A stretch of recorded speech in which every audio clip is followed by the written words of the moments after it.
Welcome to Midnight Whispers, where the night doesn't whisper, it warns. As you lie in the safety of your bed, imagine footsteps in the forest, eyes watching from behind the trees, and truths too terrifying to ignore. These aren't just stories, they're echoes from the shadows, real accounts whispered under breath by those who survived. So close your eyes, but don't fall asleep too fast. The darkness remembers.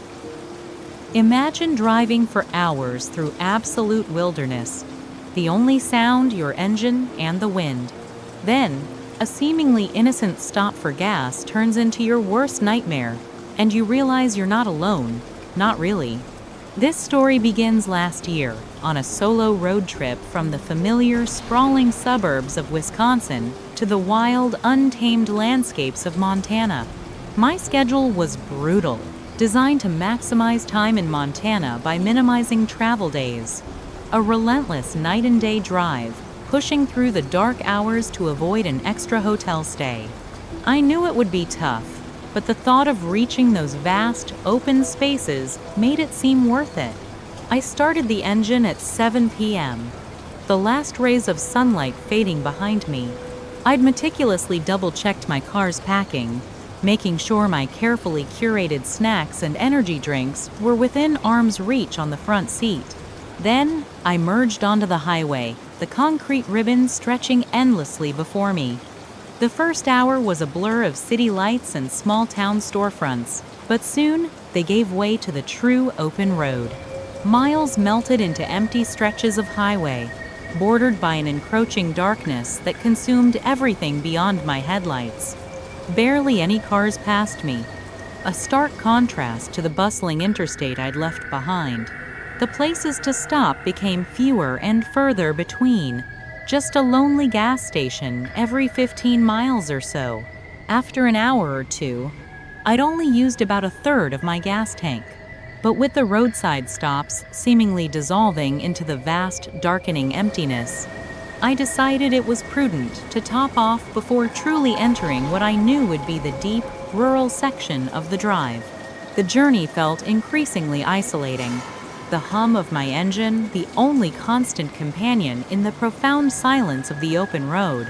It took what felt like an eternity, a full 20 minutes, before the faint glow of a sign appeared on the horizon promising fuel. I finally found a station to pull into. The place was desolate, eerily quiet, bathed in the flickering glow of a few old fluorescent lights.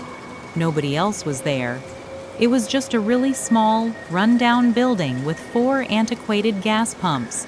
The convenience store wasn't even open, its windows dark and uninviting, reflecting the vast, starless sky. I pulled up to a pump, the crunch of my tires on the gravel sounding unnaturally loud in the silence. Stepping out, the chill of the night air immediately bit at my exposed skin, a stark reminder of the wilderness that surrounded me. I inserted the nozzle, but almost immediately, I realized something was off. The gas was coming out agonizingly slow, nearly a minute for just 1 gallon to trickle into the tank. It was frustrating, a minor inconvenience that began to amplify the existing weariness in my bones. I leaned back against the cool metal of my car, the rhythmic hiss of the fuel, a slow, monotonous soundtrack to the growing quietude. I just waited, watching the numbers crawl on the pump display, feeling the miles of driving weigh heavily on my eyelids. That's about when another car emerged from the inky blackness down the road.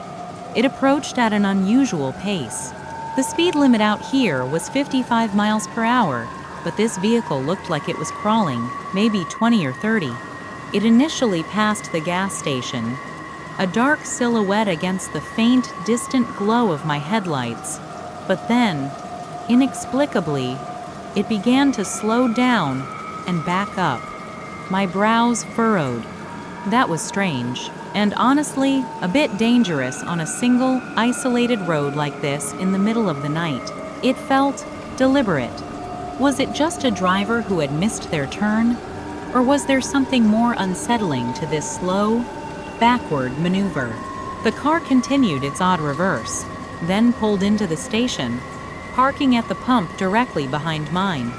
My first instinct, fueled by fatigue, was to rationalize it. They must have just missed the entrance and really needed gas, I told myself, trying to dismiss the prickle of unease that had just run up my spine.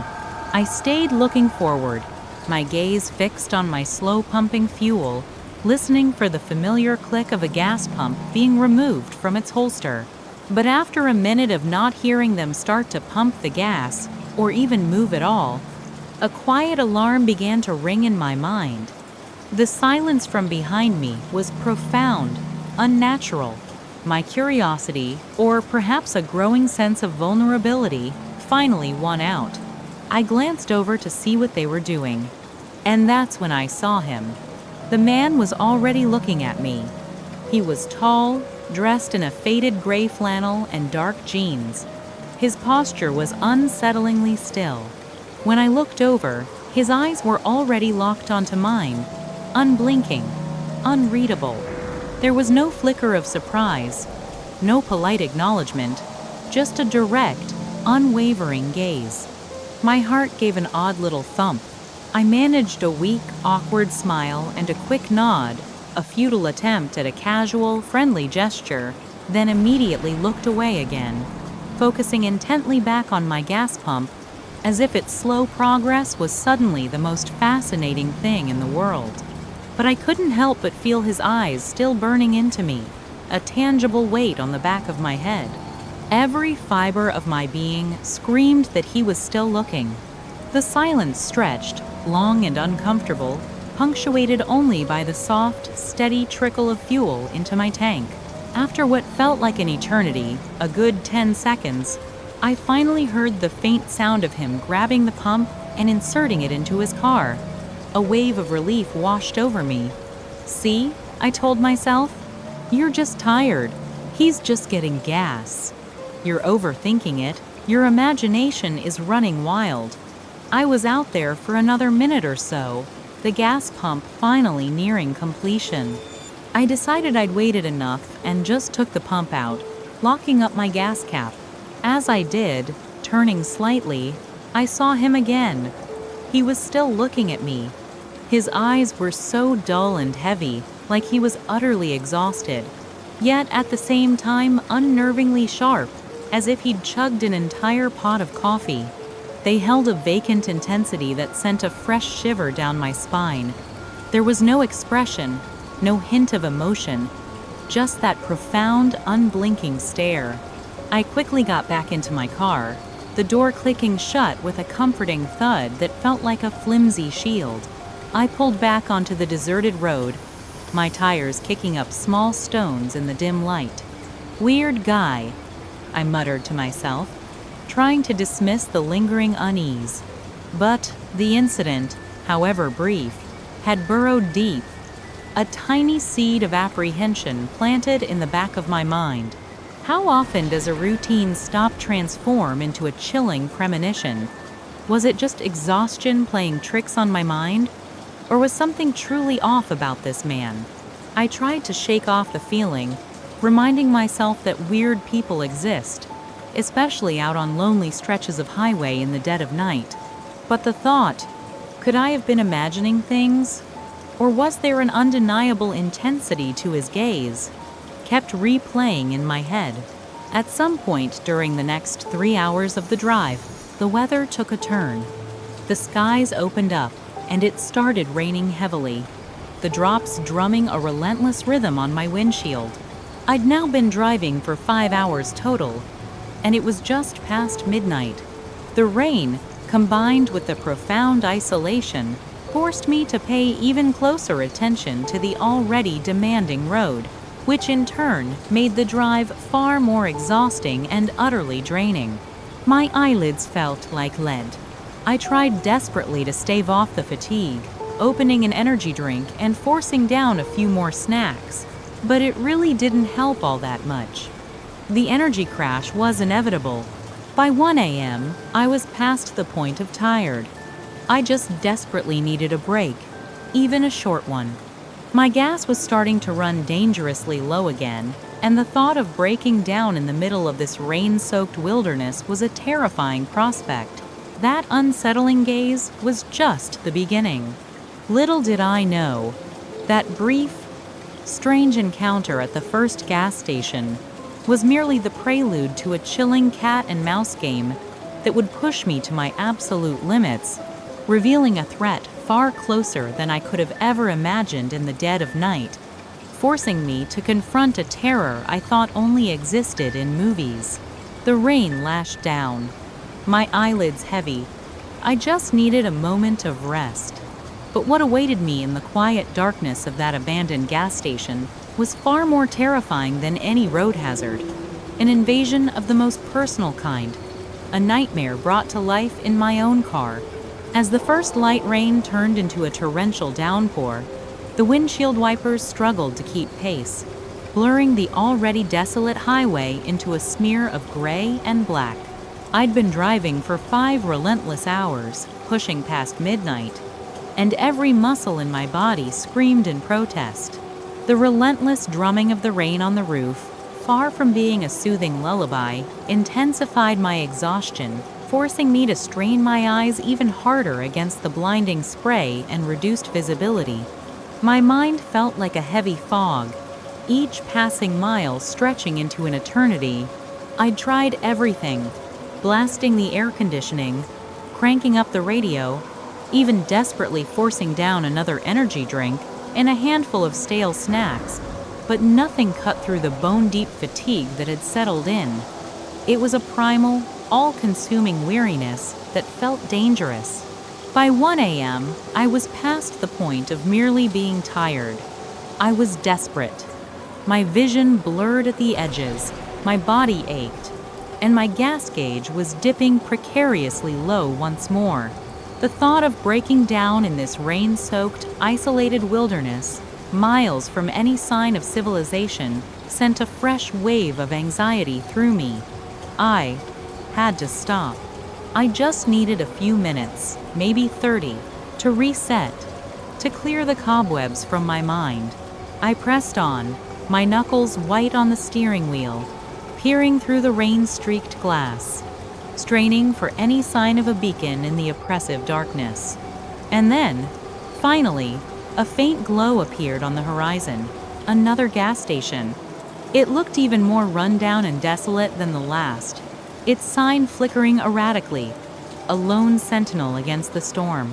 But it had lights, and that was all that mattered. I veered off the highway, the crunch of gravel beneath my tires a welcome sound after the endless asphalt drone. I pulled up to a pump, the rain immediately plastering my hair to my face as I got out, the cold droplets stinging my skin. I quickly filled the tank, the process feeling agonizingly slow even at a normal pace, my impatience mounting with every drop. Once done, instead of pulling back onto the road, I maneuvered my car to the side of the small, derelict building, parking in one of the empty spaces, seeking the slight shelter of its overhang. I just needed a moment. A glance at my phone confirmed my worst fears about the location. Absolutely nowhere.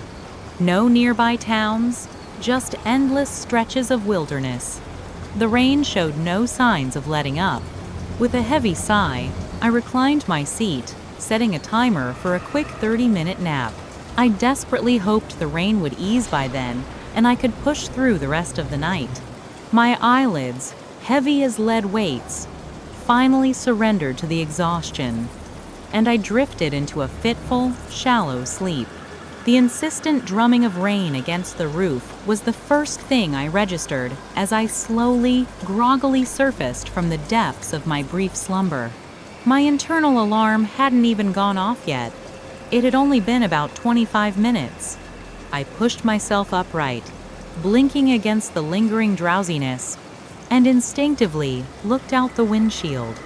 The entire lot was quiet, save for the rhythmic slaps of rain. And then I saw it.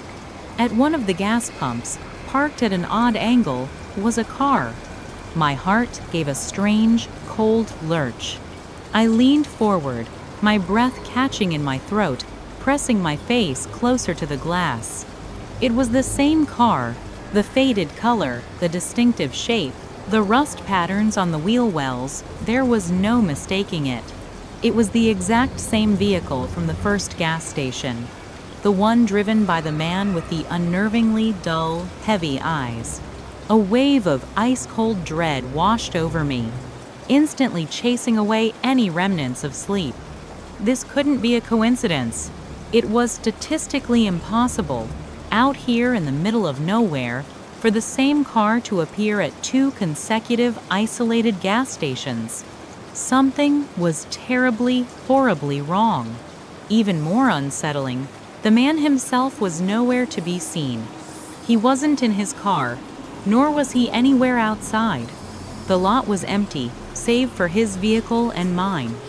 Where the hell was he? There was nowhere else at this desolate, abandoned gas station that man could possibly be hiding.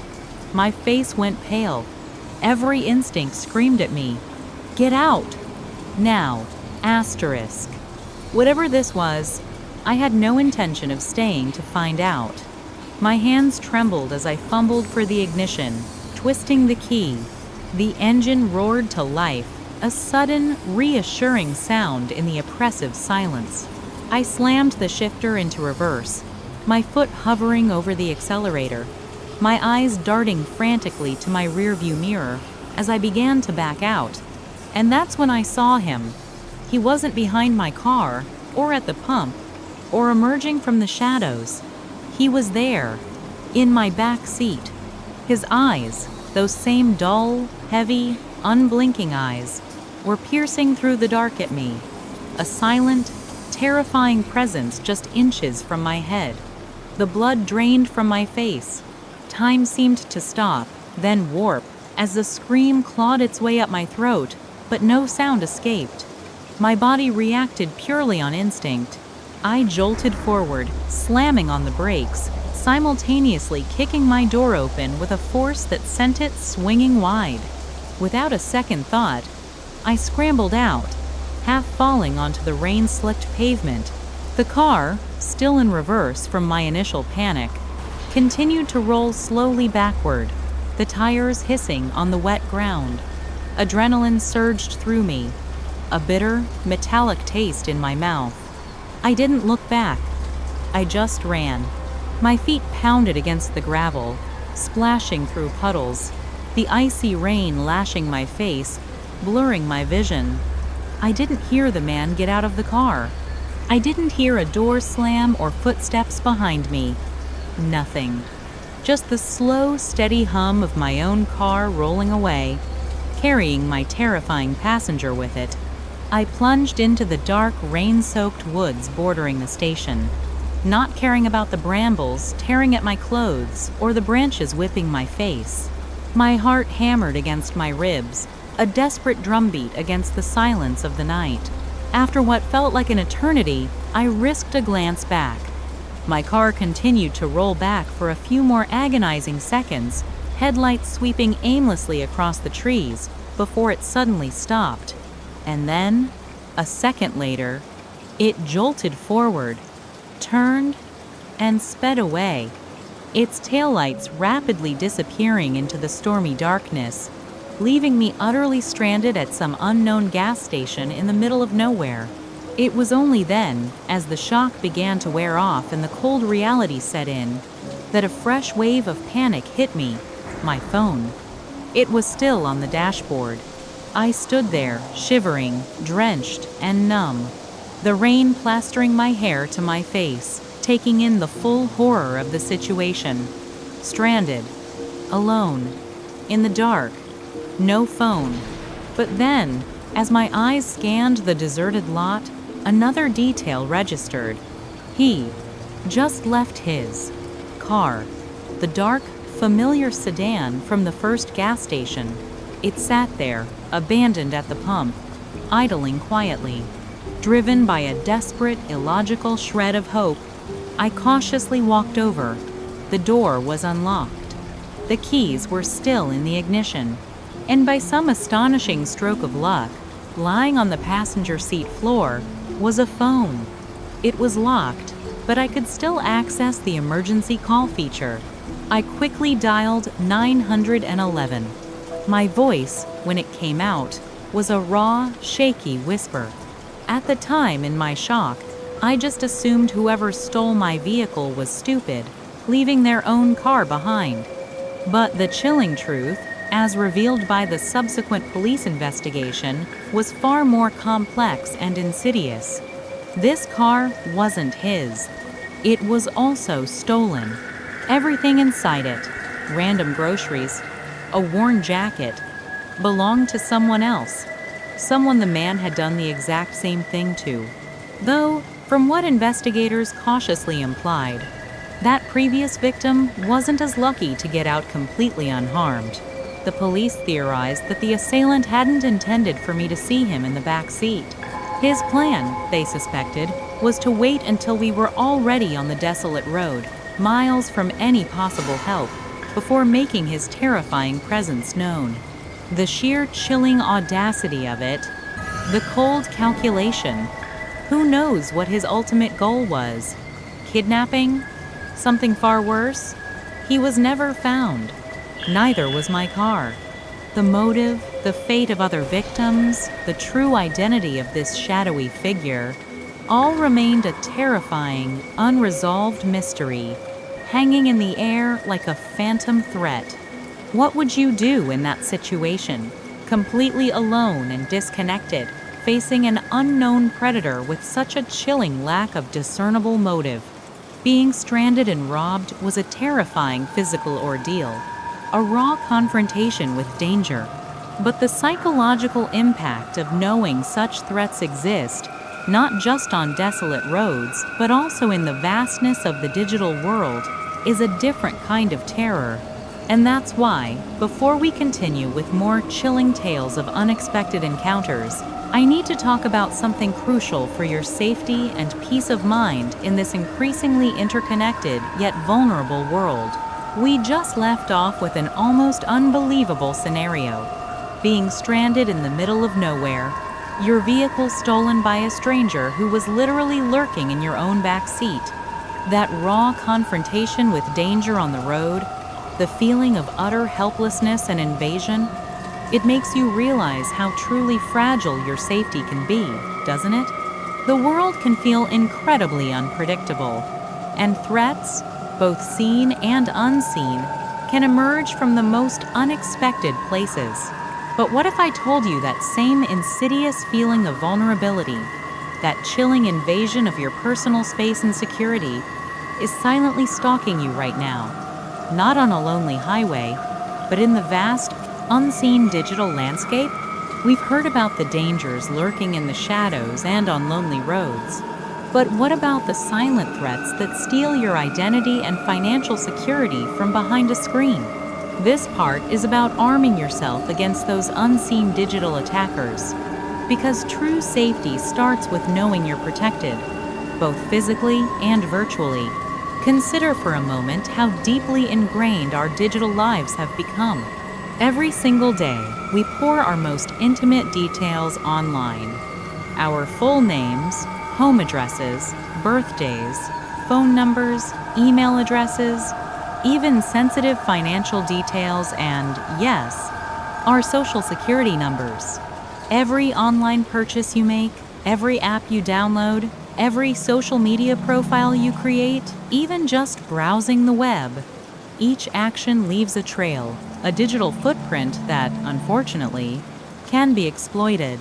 And with that much personal data floating across countless servers and databases, it's no longer a question of if your information gets exposed, but when it inevitably will. We're living in an era where data breaches are not just isolated incidents. They are becoming frighteningly common and increasingly massive in scale. Just recently, the world witnessed an enormous data breach impacting literally billions of people. Yes, I said billions, with a B. Over 7 billion individuals had their incredibly personal information, including their social security numbers, compromised. This isn't some abstract news headline happening to someone else. This is your life, your hard-earned money, your credit score, your entire financial and personal well-being, all sitting exposed, waiting to be exploited by malicious actors. This stolen personal data isn't just a list of numbers on a spreadsheet. It's a detailed blueprint for identity theft, financial fraud, and a host of other malicious activities that can completely upend your life. Imagine waking up one morning to find your bank account completely drained, or a new credit card opened in your name that you never applied for. Or perhaps someone files taxes under your identity, leaving you with a massive IRS bill and a bureaucratic nightmare. These aren't just minor inconveniences. They are devastating events that can lead to years of financial ruin, irreparable damage to your credit score, and an overwhelming emotional toll, leaving you feeling utterly violated and helpless, much like being stranded on that desolate road, stripped of your control and security. The time, effort, and stress involved in recovering from identity theft can be monumental, diverting precious resources from your life for something entirely preventable. So, the critical question becomes, how do you effectively protect yourself in a world where your most sensitive data is constantly at risk, where breaches are as common as the weather, and where unseen threats are always lurking in the digital shadows? This is precisely where an essential safety tool, a comprehensive digital fortress for your identity, steps in. Aura. For over a year now, I've had Aura as a deeply valued sponsor. And let me tell you, it's far more than just a brand endorsement. It's a service I genuinely rely on and believe in with absolute conviction. Aura isn't just another passive app. It's your proactive, comprehensive guardian against the silent attackers of the digital world, giving you the peace of mind you deserve. What makes Aura so absolutely critical right now, especially after hearing about the harrowing physical threats we discussed? It offers relentless, continuous monitoring of your personal data across the darkest and most obscure corners of the internet. From the hidden depths of the dark web, where stolen credentials are bought and sold like commodities, to the shady networks of data brokers who clandestinely collect and profit from your personal information without your knowledge or consent. If any piece of your sensitive data, be it your email, password, social security number, or even your home address, appears anywhere it shouldn't, Aura notifies you instantly, often within seconds. This immediate alert allows for rapid resolution of any potential threats, giving you the power to act before significant damage is done. But their protection doesn't stop at just monitoring. Aura proactively works to remove your exposed information from these problematic platforms and data broker sites, effectively preventing future threats before they even have a chance to materialize. It's like having a dedicated, highly advanced security team constantly sweeping the digital landscape, meticulously identifying and patching up your vulnerabilities. And the best part? It's incredibly user-friendly and intuitive, designed for everyone, not just tech experts. When I first signed up for Aura, I admit I was a bit skeptical. I thought, how much of my data could actually be out there? I considered myself reasonably careful online, but within mere minutes of activating their service, I was genuinely shocked. Aura immediately found dozens of instances across the internet where my full name, my current address, even old phone numbers that I hadn't used in years, were openly available. Seeing it all laid out like that, compiled and accessible, it was a profoundly unsettling moment for me, a stark and immediate reminder of how vulnerable we all are without even realizing it.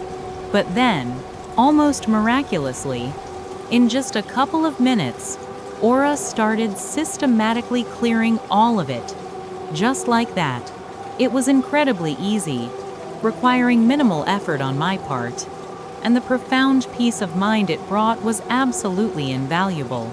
It truly felt like I had taken back control of my digital life, especially in these uncertain and unpredictable times, with massive data breaches and incredibly sophisticated scams happening almost daily. Knowing that Aura is actively protecting your information, providing you with real-time alerts, and diligently helping you clean up your digital footprint is truly priceless. It's not just about reacting defensively to a breach once it happens. It's about being powerfully proactive, preventing that chilling sense of invasion and violation before it ever even starts. It's about empowering yourself against the unseen enemies. If you've ever worried about your online privacy, about who exactly has access to your data, or if you simply want to sleep better at night knowing you're proactively protected against identity theft and fraud, then this is your unparalleled chance to take immediate action. Aura is offering a completely free 14-day trial, giving you the perfect opportunity to fortify your digital life right now. Just imagine, in less than 2 weeks, you could have Aura comprehensively scan and remove your personal data from thousands of scam centers, the dark web, and countless data brokers. It will then set up continuous, real-time monitoring for all your sensitive information, ensuring that any new issues can be resolved rapidly by notifying you the instant something suspicious emerges. This completely free trial allows you to see if your personal data has been leaked, remove that data from multiple large platforms, and securely monitor your identity without any commitment. There's truly no better, more urgent time than now to take advantage of this essential opportunity. To claim your free 14-day trial and start building your impenetrable digital fortress, simply visit aura.com/whispered. That's aura.com/whispered, or conveniently scan the QR code that's on your screen right now. I highly recommend using this opportunity to find any leaked information and ensure it is taken care of and securely protected. Take control of your digital safety today. Thank you again to Aura for sponsoring this crucial and empowering portion of today's video. Now, while securing our digital lives is paramount, and it's a battle we must fight every day, some threats disturbingly come knocking right on our physical doors, shattering the illusion of safety within the very walls of our own homes. My next story is about how a simple act of kindness, a routine good deed, led to a terrifying and bizarre encounter right at my doorstep, reminding me that even in the most familiar and supposedly secure surroundings, danger can be lurking, watching, and waiting for the right moment to strike. What happens when the line between your safe haven and the outside world blurs? When a stranger appears too close on your porch, or a lurking car outside shatters your sense of security, revealing that your privacy and safety are no longer guaranteed? We've already discussed how easily our digital identities can be compromised, but sometimes the threat isn't a faceless hacker. It's a physical presence that invades your most intimate spaces, leaving a lingering chill that no security software can entirely erase. Last year, in the quiet, woodsy town where I live, a place about 45 minutes outside the nearest city, January brought with it a distinct hush, the kind of stillness that only amplifies the unexpected. It was a day I'd planned to unwind, having only worked a half day. Around 7 p.m., an unexpected call from a friend changed my plans. He was having car trouble, needed a ride home, maybe grab some food. No problem, I thought. I grabbed my jacket, my keys, and opened the front door, ready to step out into the calm evening air. But the calm shattered instantly. My entire body recoiled, a gasp catching in my throat. Standing directly on my porch, barely a foot from my face, was a man. He wore a heavy coat, a black neck gaiter obscuring his lower face. What struck me, what truly unsettled me, wasn't just his sudden, silent proximity, but his absolute lack of reaction. He didn't jump, didn't flinch. He just stood there, completely still, an unblinking, heavy gaze fixed on me. For a moment, a wave of embarrassing confusion washed over me. Had I startled him? Then the shock gave way to a prickle of unease. Why was he here? Who was he? Before I could voice any of these questions, he spoke, his voice muffled by the scarf. "Sorry," he muttered. "I was just about to knock." I managed to mumble something about it being all right, then asked what he needed. The man paused, a strange, drawn-out silence hanging between us before he finally spoke again. "Are you David or Daryl?" he asked, or something similar, a name that certainly wasn't mine. I shook my head, my voice still a bit tight. "No," I replied. He simply said, "Okay," and without another word, turned and began to walk off the porch. I stepped outside, pulling the door shut and locking it behind me with a decisive click. My gaze remained fixed on him as he walked slowly down my long, secluded driveway, disappearing into the twilight before I finally allowed myself to get into my car. The entire drive to my friend's workplace, that bizarre encounter replayed in my mind. My home was nestled deep within a secluded neighborhood, the kind of place where random people simply don't just walk up to houses, especially not at 7 in the evening. If he was just lost, looking for someone else, then why the strange stillness, the unnerving stare, the abrupt departure? A cold knot began to tighten in my stomach. After picking up my friend and grabbing a quick bite at Culver's, I dropped him off at his place. It was nearing 9 p.m. when I finally pulled back into my own driveway. A light snow had begun to fall, a gentle dusting that normally would have felt peaceful, inviting, but the quiet felt different now, imbued with a new, unsettling quality. I unlocked my front door, stepped inside, and after taking a moment to warm up, settled onto the couch, turning on the television. Time began to blur. I wasn't tracking it, planning to just relax until I felt tired. After what felt like a couple of hours, my eyelids grew heavy. I stretched, turned off the television, and began to walk towards the stairs, ready for bed. As I passed the front door, though, the memory of the strange man on my porch resurfaced, sharp and unwelcome.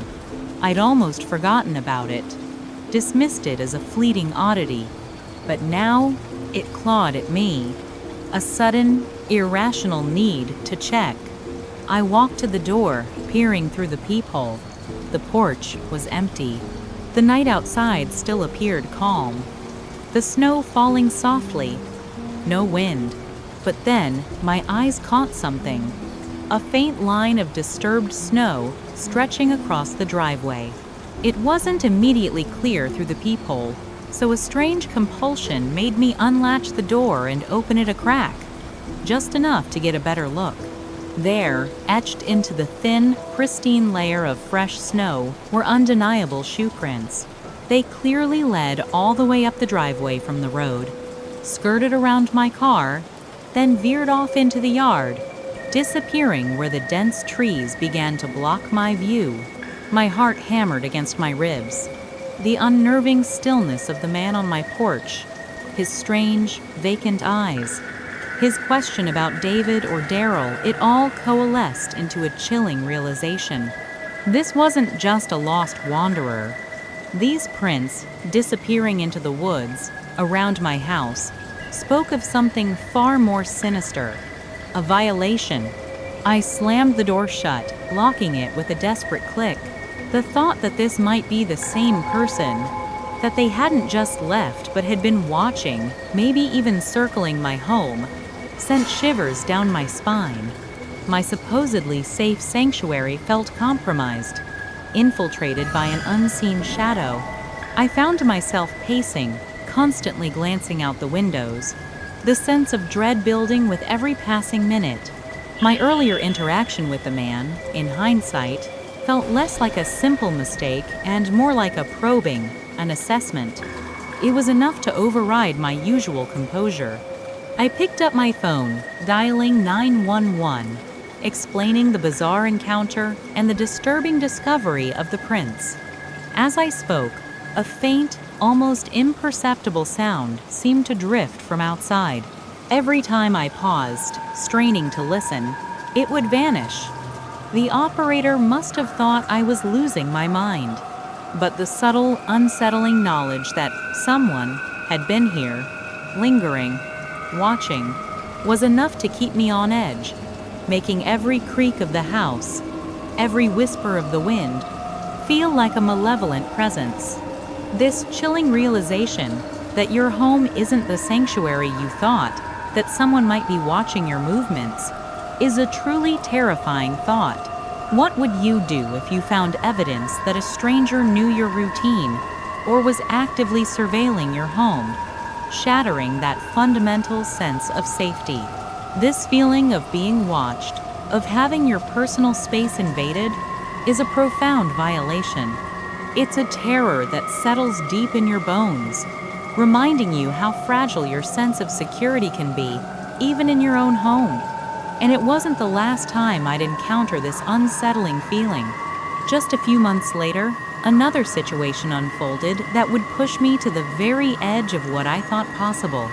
It was 2019, and I was a sophomore in college, taking on babysitting gigs 3 or 4 nights a week to help pay for my car.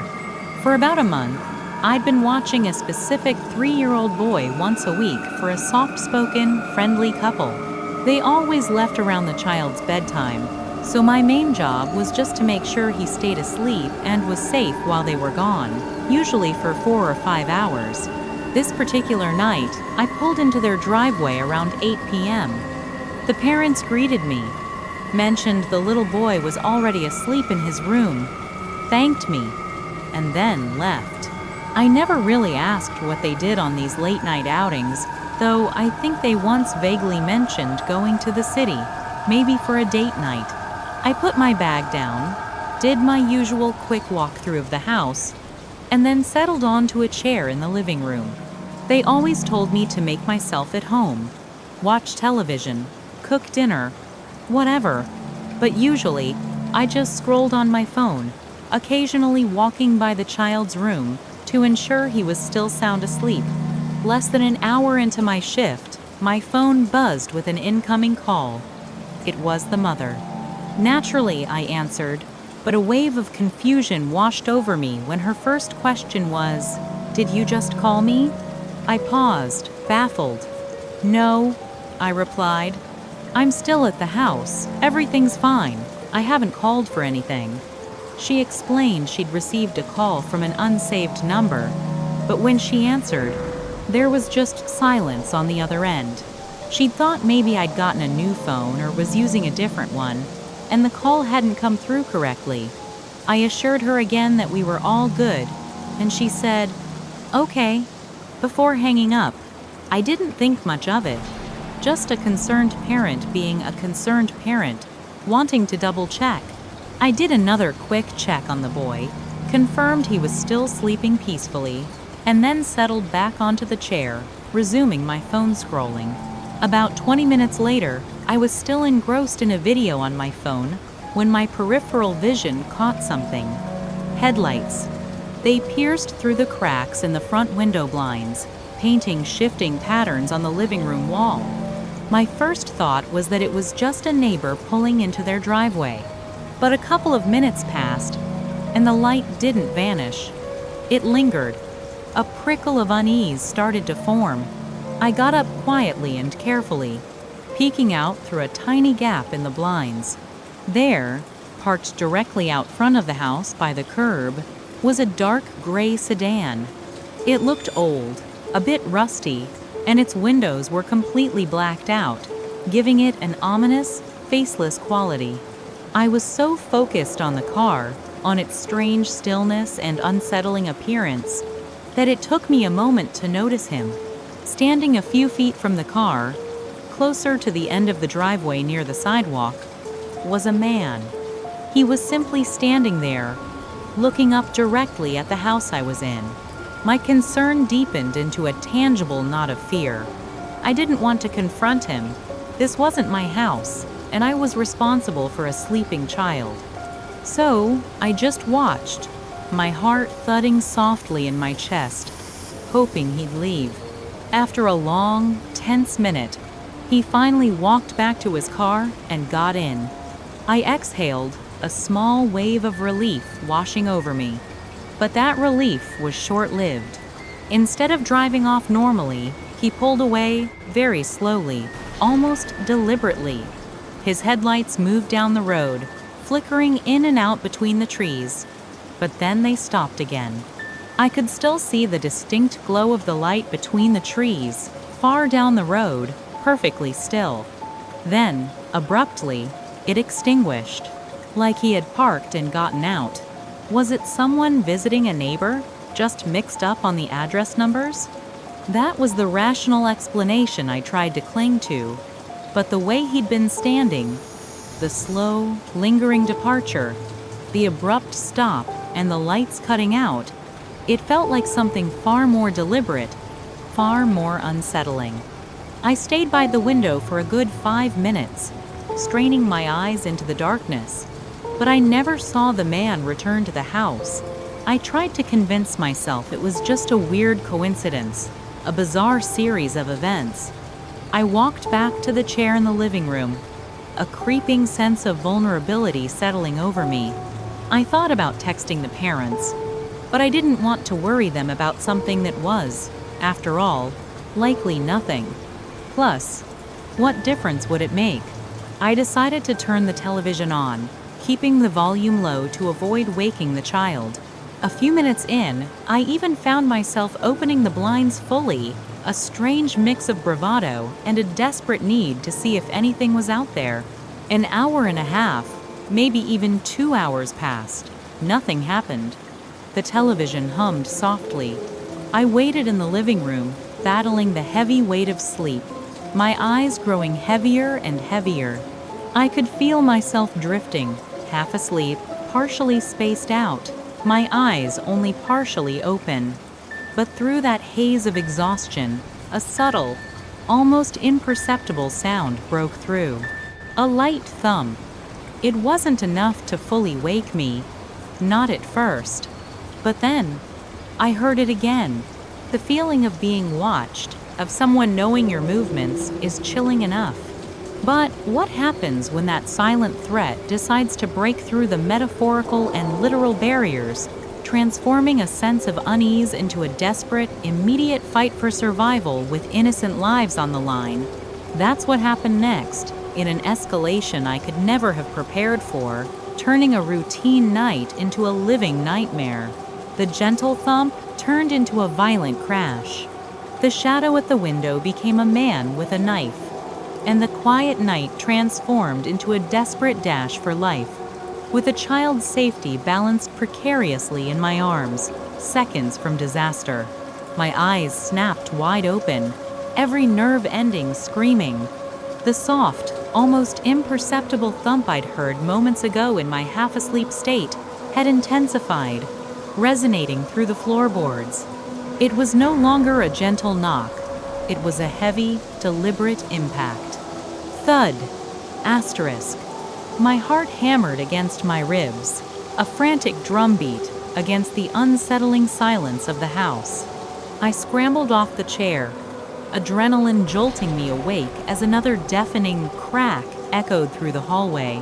It was unmistakably coming from the back of the house, near the kitchen door. The sound of splintering wood, the groan of strained metal, the sickening rip of something giving way. This wasn't someone trying to get in. This was someone forcing their way in. Panic clawed at my throat, but my babysitting instincts, honed by countless nights, took over. The child, my priority. I sprinted towards the stairs, my eyes darting towards the back door even as I ran. Through the dim light, I saw it. The outline of a figure, dark and menacing, already pressing against the now buckling door. They were relentless, pounding, pushing, determined to breach the last barrier. I reached the child's room, my breath catching in my chest. The little boy was stirring, whimpering softly, disturbed by the tremors shaking the house. I scooped him up, pulling him close, whispering reassurances I didn't feel. His small, sleepy body was heavy in my arms, a vulnerable weight that fueled my desperate urgency. Downstairs, the sounds escalated from forceful impacts to the sickening rending of the doorframe. I could hear the lock groaning under immense pressure, the wood protesting, splitting. "Please, God, no," I muttered, half to myself, half to the terrified child I held. My mind raced, weighing options, discarding them. Hide? Where? The house was small, and he was already inside. Fight? I was unarmed, holding a child. Escape? That was the only option. I flew down the stairs, each step heavy with dread. As I hit the bottom, a final, horrifying crash reverberated through the house. The back door burst inward, ripped from its hinges, swinging open like a wounded mouth. And there he was, the same man from outside, shrouded in the darkness, but illuminated by the faint glow filtering in from the streetlights. He was already stepping over the threshold, moving with a chilling, predatory precision. My eyes locked onto something glinting in his hand, a knife. My blood ran cold. There was no hesitation in his stride, no question of his intent. He saw me, saw the child in my arms, and lunged. It felt like time stretched, every agonizing second amplified. The sheer, unadulterated terror of that moment, knowing that this was no longer a distant threat, but a physical, immediate danger just feet away, was paralyzing. But the child in my arms was my anchor, my reason to move. I pivoted, a desperate, primal instinct taking over, and burst through the front door. The cold night air hit my face, a jarring contrast to the suffocating heat of terror. My car was parked just feet away. I fumbled for my keys, my hands shaking so violently I almost dropped them. Jamming the key into the ignition, I threw the car into reverse, not even bothering to close the door fully. The tires squealed, the car lurching backward. I glanced in the rearview mirror, and there he was, a terrifying phantom, closing in almost at my open window. Another second, just one more second, and he would have reached me. He would have reached the child. But by some sheer, agonizing miracle, the car lurched back out of his grasp as I slammed the door shut and floored the accelerator, leaving the compromised house and the terrifying intruder behind in a blur of snow and shadow. I drove, not knowing where, just away, away from the nightmare. When I finally found a safe place, my hands were still trembling, the child still whimpering. Calling 911 was an automatic response. But talking through the sheer terror, the absolute chaos of what had just transpired, was almost impossible. By the time the police arrived, the man was gone, swallowed by the night. My car was safe, but the house, the back door, lay in splinters, a gaping maw of violated safety. Watery shoe prints tracked through the living room, a chilling reminder of how close he had been, how completely he had breached the sanctity of that home. The police investigation was thorough, but frustratingly inconclusive. I gave them every detail, every memory, but without a clear suspect or a definitive motive. The case quickly went cold. The most unsettling aspect, however, wasn't just the lack of answers from the authorities. It was the eerie, profound silence from the child's parents. After that terrifying night, they thanked me, yes, but their gratitude felt hollow, forced. They quickly cut off all contact, never hiring me again, never reaching out to see how I was doing. After protecting their child from a home invasion, It felt like I was being ghosted, or worse, like they wanted to bury what happened, to distance themselves from any questions. Their silence gnawed at me. Why the extreme reaction? Why the sudden withdrawal? It sparked a deep-seated suspicion, a need to understand what had truly happened. I started doing my own digging, small online searches, piecing together fragments of information. It wasn't much, but one detail stood out, chillingly. The mother had been married before, and her ex-husband, from the few old social media photos I could find, bore an unsettling resemblance to the man who had lunged at me with a knife. Was this a targeted attack? Was it a custody dispute gone monstrously wrong? Was this man an obsessive ex-spouse, driven to unthinkable lengths, and I had simply been in the wrong place at the wrong time, an unfortunate witness? The possibility, while unconfirmed, sent shivers down my spine. It added a layer of chilling personal intent to what had initially felt like random, terrifying violence. But without confirmation, it remained a dark whisper, an unanswered question lingering in the void. Looking back, these three encounters, the staring stranger on the desolate highway, the man in my back seat, and the home invasion during a routine babysitting gig, they seem like disparate nightmares, random acts of malevolence. But stitched together, they paint a far more unsettling picture. They reveal a profound, terrifying unpredictability to danger. We build our routines, we plan our journeys, we lock our doors, we seek comfort in the familiar, creating an illusion of safety. But these stories, my stories, show how fragile that illusion truly is. How could I have known that a simple solo road trip planned for efficiency would turn into a harrowing chase, forcing me to abandon my car and face the unknown in the middle of nowhere? Who was that man?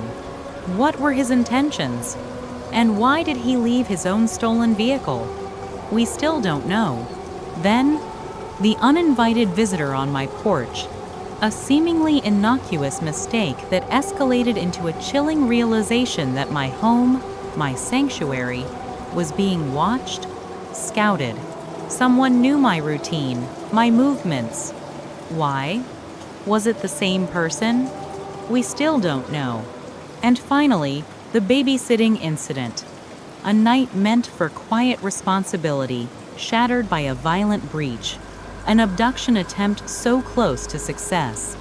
The question of the ex-husband, the parents' silence, it all leaves a gaping hole, a motive shrouded in ambiguity. We still don't know the full truth. The psychological scars from these experiences run deeper than any physical injury. They leave you with an unsettling hypervigilance, a constant scan of your surroundings, a distrust of the ordinary. Every shadow seems a little darker, every stranger's glance a little longer, every quiet moment infused with a subtle hum of dread.